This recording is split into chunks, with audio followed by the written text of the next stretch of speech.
설교, 그리고 오늘 아브라함의 사랑에 관계된 설교를 하고 있습니다. 아브라함은 우리가 믿음의 조상이라고 얘기를 하고, 그는 하나님께서 말씀하셨을 때 하나님의 말씀을 쫓아 본토 친척 아비 집을 떠나 자기가 가지고 있었던 모든 것들을 다 내려놓고 갈 바를 알지 못하고 하나님의 말씀에 순종해서 떠나갔습니다. 그리고 하나님께서는 아브라함에게 큰 축복을 주셨는데, 창세기 12장 말씀에 보면 큰 민족을 이루고 이름이 창대해지고 축복의 통로가 될 것을 말씀했습니다. 그는 세상에서 위대한 이름을 얻었습니다. 그러나 아브라함이 얻은 영광은, 최고의 영광이라고 하는 것은 그가 단지 세상에 큰 민족을 이루고 이름이 창대해진 것, 명성을 얻은 것이 아니라 창세기 22장 말씀에 근거해서 봤을 때 그의 후손 중에 인류의 구세주가 되시는 메시아, 다시 말해 예수님이 오실 것이고, 예수님으로 인해 가지고 세상 모든 백성들이 복을 받게 될 것이다 라는 놀라운 축복의 약속을 받은 것입니다. 나의 후손 중에 인류의 구세주이신 메시아가 오신다. 그리고 나의 후손인 메시아로 인해 가지고 세상 많은 사람들이 복을 받는다. 이것은 아브라함에게 있어서 놀라운 영광이 아닐 수가 없었습니다. 아브라함은 매일매일의 삶 속에서 요한복음 8장 56절의 말씀에 나온 대로 하나님께서 행하실 것들을 기대하면서 기쁨 가운데, 즐거움 가운데 보낼 수가 있었습니다. 그리고 그의 후손들을 통하여서 자기의 아들 이삭과 손자 야곱을 통해서 그 일들이 성취되어져 가는 것들을 보면서 그는 큰 기쁨과 감격 가운데 거할 수가 있었습니다. 한마디로 얘기해서 아브라함에게 있어서 최고의 영광이라고 하는 것은 그가 세상에서 어떤 부와 명예를 얻은 것이 아니라 그의 인생에 예수 그리스도가 찾아오셔서 한 부분을 차지하게 되온 것, 그것이 바로 아브라함의 최고의 큰 영광이라고 말을 할 수가 있습니다. 아브라함이 이런 큰 영광을 차지하게 된 배경이 있습니다. 그것은 창세기 22장에 나타난 사건과 관계가 있는데, 하나님께서는 아브라함이 참으로 믿음이 대단한데도 불구하고 아브라함을 시험하시는 것이 창세기 22장에 나옵니다. 여러분, 아브라함은 한마디로 얘기를 해서 믿음의 조상이라고 부를 수 있을 정도로 믿음의 측면에서 봤을 때는 참으로 대단한 사람이었습니다. 하나님께서 말씀하셨을 때 모든 것을 내려놓고 하나님의 말씀을 따라갔고, 그는 자신의 삶 속에 물질이라든지 이런 모든 것들을 하나님 앞에 온전히 의탁했습니다. 살아가는 동안 조카 롯과 그 재산으로 인해 가지고, 소유로 인해서 갈등이 생겼을 때 아브라함은 조카 롯에게, 야, 우리 싸우지 말고 네가 좋은 땅을 먼저 차지해라. 그러면 내가 나중에 다른 것을 차지할게. 조카 롯에게 좋은 것을 양보할 수가 있었습니다. 그리고 조카 롯이 붙잡혀 갔을 때 그는 하나님을 의지하고 전쟁을 통해 가지고 많은 것들을 얻을 수가 있었습니다. 소돔 왕이 아브라함을 영접하면서 네가 차지한 모든 것들 다 가져가고 우리 가족만 좀 돌려보내달라. 그렇게 했을 때 아브라함이, 나는 너에게서 물질을 받아서 부자가 됐다는 소리를 듣고 싶지 않다. 나는 하나님이 주시는 복으로 부자가 되고 싶다. 너에게 속한 건 내가 하나도 받지 않겠다. 다 가져가라. 그렇게 말을 할 정도로 아브라함은 물질적인 면에 있어서도 하나님을 온전히 의지했습니다. 그런가 하면 창세기 15장에 보면 하나님께서 하루는 자식이 없는 아브라함을 데리고 바깥으로 가서 밤하늘의 별들을 보여주면서, 아브라함아, 네 자손이 저 하늘의 별처럼 많아질 것이다. 그렇게 말씀했을 때 하나님은 아브라함을 온전히 믿었다고 성경은 말씀하고 있습니다. 아무것도 없는데, 자식이 하나도 없는 상태에서 자신의 후손이 밤하늘의 별과 같이 많아지리라 라는 하나님의 말씀을 온전히 믿은 것이죠. 그리고 아브라함은 세상에서 살아가는 동안에도 세상 사람들에게 인정받는 삶을 살았습니다. 하루는 그랄 왕 아비멜렉이 아브라함을 찾아와가지고 우리 서로 맹세의 언약을 갖자. 내가 당신을 보니까 하나님이 항상 당신과 함께하는 것을 보았다. 하는 일들마다 잘 되는 것을 보았다. 너는 하나님의 사람이니까 우리 대대로 우리 자식들 손자들까지 서로 사이좋게 지내자. 서로 맹세의 언약을 맺자 할 정도로 아브라함은 사회에서도 인정받고 칭찬받는 사람이었습니다. 그런가 하면 하나님이 아브라함에게 아브라함은 나의 벗이다, 친구다라고 말을 할 정도로 성경에 보면 하나님이 아브라함을 친구라고 표현하는 것이 여러 번 나옵니다. 내가 아브라함에게 무엇을 숨기겠느냐? 그 정도로 아브라함은 하나님이 보시기에도 훌륭한 믿음의 소유자였습니다. 그런데 하나님께서 창세기 22장에 아브라함을 시험하시는데 뭐라고 말씀하시냐면 네 아들 이삭을 번제로 드려라. 번제는 완전히 태워가지고 하나님 앞에 드리는 제사입니다. 아들 이삭을 하나님 앞에 완전히 태워가지고 바치라 라는 것이죠. 왜 하나님이 아브라함에게 아들 이삭을 번제로 드리라 했을까? 좌우지간 아브라함은 아들 이삭을 하나님의 말씀에 순종해가지고 바치려고 떠납니다. 그래서 3일 길을 떠나가지고 아들 이삭을 데리고 이제 하나님이 지정하신 장소로 갑니다. 지정하신 장소에 이르렀을 때 제단을 쌓고 나무 장작을 깔아놓고 그 다음에 아들 이삭을 결박합니다. 그리고 아들 이삭을 제물 삼으려고 칼로 내리치는 그런 일을 했습니다. 아들 이삭을 하나님께 번제로 드린 것이죠. 아들 이삭을 하나님 앞에 드릴 때 칼을 들어가지고 아들 이삭을 내려치려고 하는 그 순간에 하나님께서 아브라함을 막으셨습니다. 아브라함아, 아브라함아, 네 칼로 네 아들 이삭을 해치지 말라. 그러면서 하나님이 아브라함을 인정해 주셨습니다. 네가 네 아들 내 독자라도 아끼지 아니하였으니 이제야 내가 하나님을 경외하는 줄을 아노라. 아브라함이 하나님의 시험에 통과한 것이죠. 하나님이 아들 이삭을 바치게 하는 것을 통해서 아브라함을 시험하신 것은 무엇이었을까요? 그것은 바로 사랑에 관계된 시험이었던 것입니다. 사실 아브라함에게 있어서 아들 이삭은 자신의 생명보다도 더 소중한 존재였습니다. 자식이 없다가 100세가 되었을 때 아들을 얻었던 것이죠. 하나님께서도 이 아브라함에게 있어서 이 이삭이 얼마나 소중한 존재인지를 잘 알고 있었습니다. 네 아들, 네가 사랑하는 아들, 그 이삭을 나에게 바쳐라. 내가 내 아들, 내 독자까지도 내게 아끼지 아니하였으니 이 이삭이 아브라함에게 있어서는 하나밖에 없는 귀한 아들, 100세에 얻은 아들인 것을 잘 알고 있었죠. 하나님은 아들 이삭을 바치라는 것을 통해서 아브라함이 하나님을 얼마나 사랑하는지를 시험하셨던 것입니다.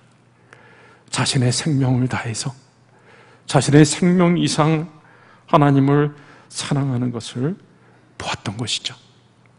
여러분, 하나님께서 아브라함에게 아들 이삭을 바치라고 하고 아들 이삭을 제물로 하나님 앞에 바치는 과정까지 그 3, 4일의 기간 동안 아브라함의 마음은 어떠했을까요? 저는 이 아브라함의 마음을 잘 이해할 수가 있습니다. 제가 한 20년 전쯤에 우리 큰 아들이 초등학교 2학년이었을 때 구정 때였습니다. 그때 구정이 굉장히 추워가지고 막 영하 10도까지 내려갔던 때였는데, 이 토요일 오후에 우리 큰 아들이 바깥에 놀러 나갔다가 저녁 시간이 됐는데 들어오질 않았습니다. 추운 밤이 됐는데도 들어오질 않았습니다. 그래서 저와 아내가 바깥에 나가서 막 찾는데 근데 그 밤 시간에 들어오질 않았습니다. 그 다음날 주일이 되어가지고 교회 성도들이 혹시나 걱정할까봐 알리지도 못하고 하나님 앞에 예배를 드리는데 예배를 드릴 수가 없었습니다.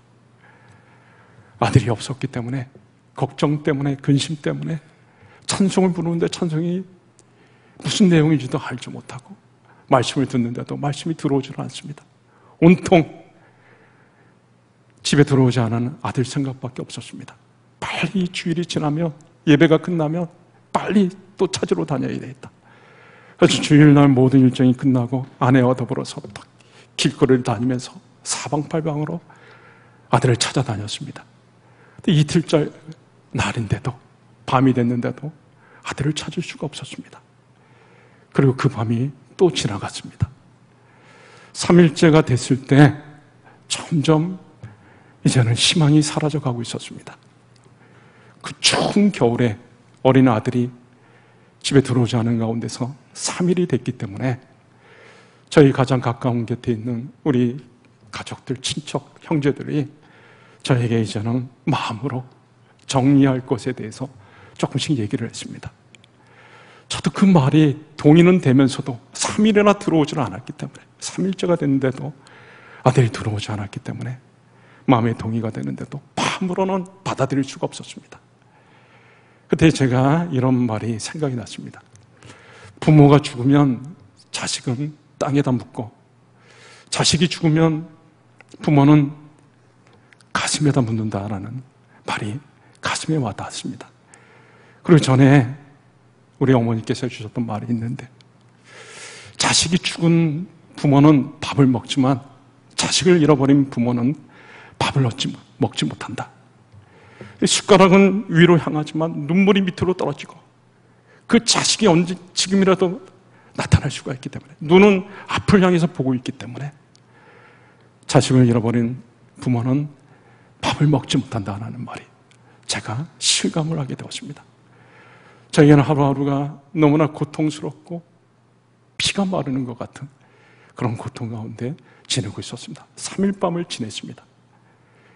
그리고 4일째 되는 날 또 어느 경찰서에 가가지고 전단지를 가지고 자식을 찾아달라고 부탁하고 있는 그때 전화 한 통이 들어오는데, 우리 처남에게서 제 아들을 찾았다고 하는 얘기를 들었습니다. 그때 제 마음이 어떻게 했겠습니까? 토요일 날 나간 아들, 화요일 날 돼가지고 찾은 것입니다. 수요일 날 저녁 시간에, 예배 시간에 예배를 드리는데 대표 기도를 우리 교회 사찰 집사님 부인인 이문자 권사님이라는 분이 대표 기도를 하시는데, 제가 마음속에 좀 긴장이 되는 겁니다. 이분이 우리 집 바로 옆집에 살았었는데 주일이 지나고 나서 이제 제가 아들이 안 들어온 것을 성도들이 알게 되었습니다. 그래가지고 이제 조금씩 알게 된 거죠.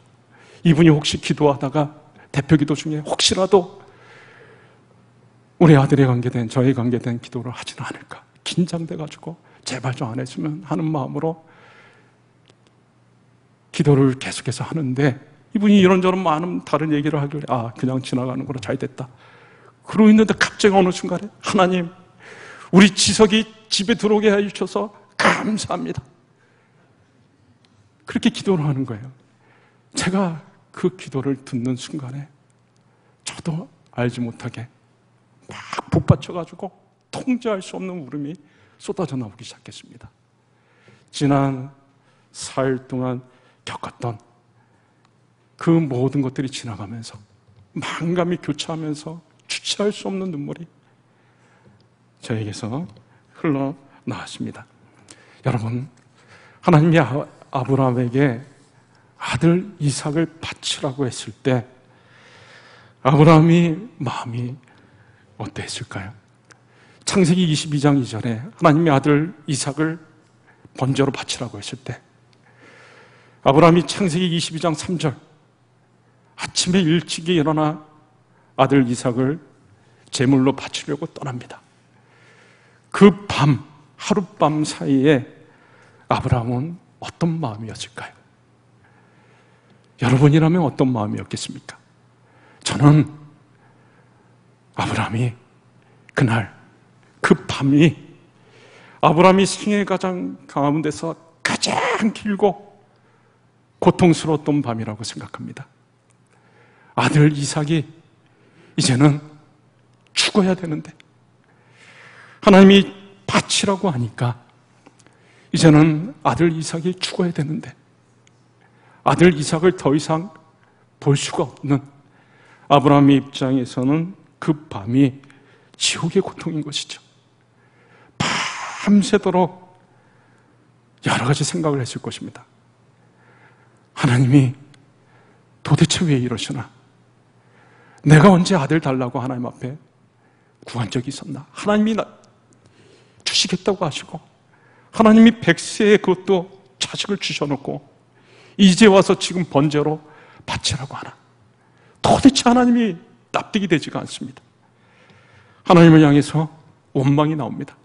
하나님 원래 이런 분이셨습니까? 하나님 원래 이렇게 잔인한 분이셨습니까? 세상에 아들을 번제로 바치라고 하는 그런 하나님이 어디 있습니까? 우리 아들 이삭이 뭘 잘못했다고 아들을 바치라고 합니까? 아브라함은 하나님의 말씀에 도저히 순종할 수가 없었습니다. 하나님, 어떻게 부모가 돼서 아들을 죽입니까? 내 손으로 아들을 잡습니까? 나 이것만은 못합니다. 차라리 나를 죽이십시오. 밤새도록 씨름하고 고통하고 하나님을 향해 원망하고 여러저러 생각을 하는데도 답이 나오질 않습니다. 하나님이 바치라고 하는데 내가 하나님의 명령을 거역할 것인가? 그렇다고 순종할 수도 없고 아브라함에게는 가장 고통스러운 밤, 이제 아들을 죽인다고 생각하니 견딜 수 없는 밤이 지나가고 있는 겁니다. 그래도 최종적으로 결론을 내려야 되는데 지금까지 하나님께서 수십 년 동안 나와 함께 하시면서 내가 하나님의 뜻을 따라왔고 그렇게 살아왔는데 내가 납득이 되지 않고 이해가 되지 않지만 하나님이 이렇게 말씀하신 거에는 뭔가 뜻이 있을 것이다. 모르겠다. 내 아들을 하나님의 말씀에 순종해서 바치자. 그렇게 결론을 내렸습니다. 그랬는데 그래도 주체할 수 없는 눈물이 쏟아져 나오는 것이죠. 막상 아들을 드리기로 결심을 했지만 하나님이 너무나 야속합니다. 하나님 어떻게 나한테 이럴 수가 있습니까? 나에게 하나밖에 없는 아들 이삭을 바치라고 하십니까? 하나님을 향해서 섭섭한 눈물이 쏟아져 나옵니다. 그리고 마음이 바뀔까 봐 아침에 일찍 일어나자마자 하나님의 말씀에 순종해가지고 떠나간 것이죠. 그리고 칼로 아브라함이 아들 이삭을 내려치려고 하는 순간에 하나님이 아브라함을 막습니다. 아브라함아, 네 아들에게 칼을 대지 마라. 그때 아브라함이 휴, 다행이다 이렇게 생각했을까요? 저는 그렇게 생각하지 않습니다.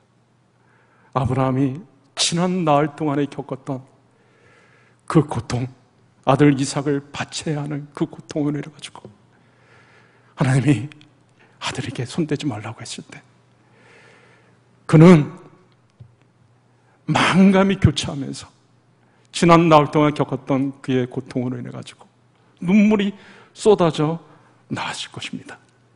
하나님, 원래 하나님이 이런 분 아니십니까? 근데 왜 그렇게 말씀하셨어요? 왜 나흘 전에 나에게 아들을 바치라고 했습니까? 왜 나에게 이런 고통을 주셨습니까? 하나님, 내가 나흘 동안 어떤 고통을 겪었는지 하나님 아시지 않습니까? 왜 나로 하여금 이런 지옥과 같은 고통을 겪게 하셨습니까? 그에 대해서 하나님이 대답을 해주신 것이 바로 오늘 우리가 읽었던 창세기 22장 16절에서 18절의 말씀인 것입니다. 하나님이 아브라함에게 말씀하시는데, 창세기 22장 16절에 내가 이같이 행하여 내 아들 독자도 아끼지 아니하였으니, 네가 네 사랑하는 아들 독자를 아끼지 않고 나에게 바쳤는데, 18절에 22장 18절에 내 씨로 말미암아 천하 만민이 복을 받으리니 이는 내가 나의 말을 준행하였음이니라. 하나님이 아브라함의 이런 모든 것들을 기뻐하시면서 그를 축복하셨습니다. 아브라함아, 네가 나를 이렇게 사랑하는구나. 이제 내가 너에게 축복해 준다. 내 씨로 말미암아 가지고 천하 만민이 복을 받을 것이다. 그런데 내 씨로 말미암아 천하 만민이 복을 받으리라라고 하는 말은 그 이면에 담긴 뜻이 있습니다. 그것은 바로 무엇인가 하면, 하나님께서 아브라함에게 자신의 구원 계획을 말씀해 주신 것입니다. 아브라함아, 네가 네 아들 독자 이삭을 나에게 바쳤듯이 나는 이 세상 사람들에게 복을 주기 위해, 이 세상 사람들에게 구원을 주기 위해, 이 세상 사람들을 살리기 위해 나도 계획한 것이 있단다. 그것은 바로 내 아들, 내 사랑하는 독자 예수님을 내가 세상 사람들을 위해 희생제물로 줄 것이다. 네가 네 사랑하는 아들 이삭을 나에게 바쳤듯이 나는 내 사랑하는 아들을 이 세상 사람들이 복을 받을 수 있도록, 구원을 받을 수 있도록 나는 희생제물로 줄 것이다. 그것을 하나님께서 아브라함에게 말씀해 주신 것이죠. 아브라함이 느꼈던 고통이라고 하는 것은 바로 하나님의 고통을 장차 있게 될 하나님의 고통을 예표했던 것입니다. 그리고 아브라함이 하나님을 사랑했던 가장 귀한 자기의 아들, 자기의 생명 이상으로 사랑하는 아들을 하나님 앞에 바쳤던 그 사랑은 바로 하나님이 이 세상 사람들을 사랑해가지고 하나님이 생명처럼 소중히 여기는 그 독생자 예수님을 우리에게 보내주실 것이라고 하는 하나님의 사랑을 예표하고 있는 것입니다. 아브라함의 고통은 하나님의 고통을 예표하는 것이고, 아브라함의 사랑은 하나님의 사랑을 예표하고 있는 것이죠. 여러분, 우리의 구원, 우리의 축복, 우리가 이 누리는 영광은 그냥 이루어진 것이 아닙니다. 우리가 누리는 구원, 우리의 축복, 우리의 영광에는 하나님의 엄청난 고통이 깔려 있는 것이고, 하나님의 어마어마한 사랑이 바탕에 있는 것입니다. 이제 말씀을 맺도록 하겠습니다. 하나님은 아브라함을 통해서 하나님의 사랑을 예표하셨습니다. 아브라함이 겪은 고통은 바로 하나님의 고통이었고, 아브라함이 하나님을 사랑한 것은 우리를 향한 하나님의 사랑인 것입니다. 여러분, 우리를 구원하시려, 우리를 축복하시려, 우리에게 영광을 주시려고 엄청난 고통을 감수하신 하나님, 그리고 우리에게 그런 사랑을 베풀어 주신 그 하나님, 그 은혜와 사랑, 이 사랑이 우리와 늘 함께하고 있다는 사실을 기억할 때 우리는 늘 하나님을 찬양하며 이 기쁨과 감격 가운데 거하게 되는 것이죠. 이 시간에 우리 같이 한번 말씀 붙잡고 한 2, 3분 정도 같이 간절히 기도하는 시간을 갖도록 하겠습니다. 우리가 구원받고 우리가 하나님의 자녀가 되고 하나님의 축복과 영광 가운데 사는 것은 우리 하나님께서 우리를 향한 엄청난 고통을 치르셨고 우리를 엄청난 사랑으로 대해주셨기 때문에 그렇습니다. 하나님, 날마다 이 은혜와 사랑 가운데 거하는 저희들이 되게 하여 주시옵소서. 우리 같이 말씀 붙잡고 기도하겠습니다.